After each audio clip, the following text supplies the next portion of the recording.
Sa likod na matagumpay na catering business ay isang kwento ng sipag, tiyaga at pangarap na hindi sumuko kahit sa gitna ng pagsubok. Yan ang pinatunayan ng business owner na bibida sa atin ngayong umaga, kaya panoorin natin ang kanyang inspiring story dito sa Negosyo Tayo.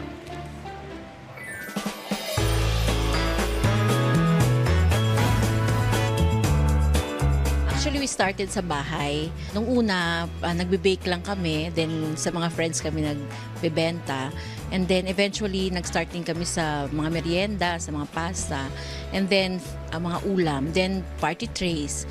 Tapos may nag-request na isang client na kung pwede kami mag-cater sa kanila, kahit simple lang.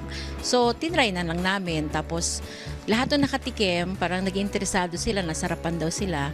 So, isa-isa nagpapabook, pag ganito. So, parang ang accidental lang yung pag-start namin ng business. So, napilitan kaming bumili ng gamit. Isipan na namin na, sige, i-continue na natin yung catering services. Actually, marami na. Up to next year, may mga bookings and reservations na kami. So far, maganda naman yung takbo ng business. Before, as a working mom ako dati, pero nung nagkaroon ako ng fourth child, doon ako nag-stop kasi nga kailangan ko talagang alagaan yung bunso ko. So nag-stop, nag-office ako, naging sales manager din ako. So sabi ng husband ko, mag-business ka na lang sa bahay. Pero eventually, napunta rin kami sa ganito dahil nilumalaki na yung anak ko, hindi na ako bumalik sa pag-office. So sabi ko, medyo okay naman na yung kita. So tinuloy-tuloy na namin. Yung dalawang anak ko naman kasi malalaki na sila. Yung dalawa lang yung medyo bata. So sa time management, medyo challenging pag nag-uumpisa ka kasi hindi ko pa alam lahat ayusin yung time. Pero habang tumatagal na with the help ng mga bago kong mga tao, mga crew ko, so nabibigyan ko sila ng kanya-kanya assignment. So ngayon, medyo talagang na kami, may system na kaming ginagawa. Nung una, medyo hindi pa kami kumikita ng ganong kalaki. Pero ngayon, hindi naman sa ganong pa kalaki, pero na malaking tulong na sa family.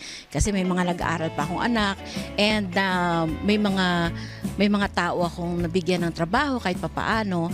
And iba pa rin kasi yung kapag nagkakaroon ka ng sarili mong nai-establish mo yung business. So, malaking tulong yun sa family mo, financially, emotionally, and yung stability rin na meron ka. So, sa akin, tuloy-tuloy lang and sana mag-okay pa rin. Ang isang business, whatever it is, consistency lang. Kasi hindi pwedeng sa una, kumita ka, tapos nung hindi ka na kumita, stop ka na.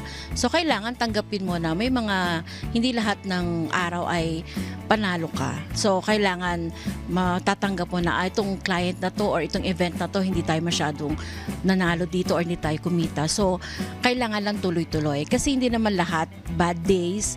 May mga negative feedback din kami nare-receive. So, hindi namin yung tinitake as a very negative feature para sa amin. So, para sa next client namin, so nag-improve na yung service, nag-improve na yung menu or anything.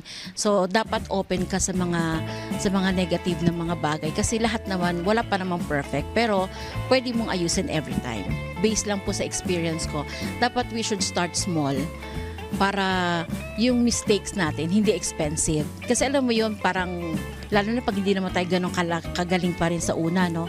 Marami tayong trial and error. So start small, slowly, dahan-dahan, unti-unti, maganda yung palaki ka ng palaki.